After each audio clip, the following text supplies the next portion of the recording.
Aber.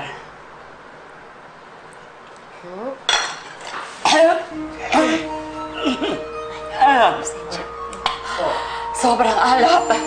Grabe.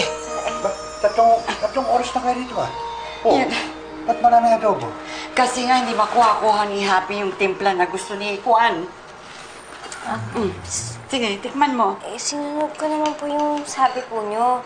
Yung huwag masyadong madaming toyo, yung suka. Tapos native yung bawang para mas malinamnam. Tama. Yun po. Ay, Diyos mio. Ito po. Alin pa. Ito po yung... Ito. Ito.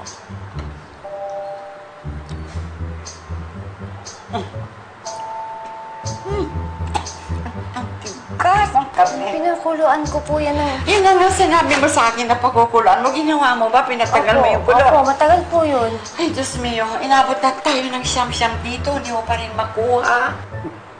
Sarap naman Tagal nga lang uyain. Alam mo pag ganito ng ganito ang luto mo, ha? Na itong bibigay mo sa asawa mo? Naku, malamang tatama rin na uuwi dito sa'yo. Baka kumain na yan sa ibang bahay. Yung bang gusto mong mangyari? Naku po. Wag po kayo mag-alala. Gagalingan ko po talaga yan. Siyempre po with your guidance. Sana nga. Sarap naman. Oh, masarap. O sige, ubusin mo lahat yan. Sige. O, mamaya na. Busog pa ako Okay. Excuse me, ha? Alis muna ako. Hindi ko kaya to. Ameng. Andali lang. Ang sabi nila, try until you succeed. Pero para kay Happy, try until Mamo keeps quiet.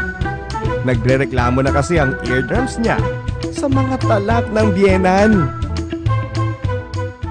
Teka, asa na si nanay at si tatay? Si tatay nasa shop pa. Tapos si nanay naman nagsasampay pa. Tsaka sabi ni nanay, antay niya lang daw si tatay. Kaya, mauna na tayo. Okay, sige. Dali. Tikman nyo na. Wow, adobo! Wow, Happy! 3 versions ng adobo. Yes. Bakit? Kasi, ang sabi ni Mamu, para ma-perfect ko daw ang adobo, kailangan pa ulit-ulit ko siyang lutuin. So, ayan. Alam mo, Happy, bilib din ako sa'yo. Buti natatagal mo ang pagiging perfectionist ng biyanan mo. Aba, kailangan tiisin. Para namang ma-perfect ko na yung klaseng adobo na gusto ng asawa ko. Ang sabi nga nila, di ba? The best way to a man's heart is through the stomach. Para talaga may loyal na sa akin yan si Juan. Dali, tikman nyo na. Jane, tikman na, subukan na to. Di ba? Tinan mo yung consistency niya, tamang-tama ang kulay. Nako, Wow! sila ang magsasabi, Happy. Diba? Tingin na, kanin. Masarap ang adobo na may kanin. Panda, Lucky. Lagyan mo yung sauce, Sige. Kamusta? Ano pang gano'n Lucky, Ano? Sarap na! Ano nga? Para maatim. Asim. Ikaw? Sinigang ba to, ate? Grabe ka naman manlait, sinigang. Len, Tonton, masarap ba ang luto ni Tita Happy?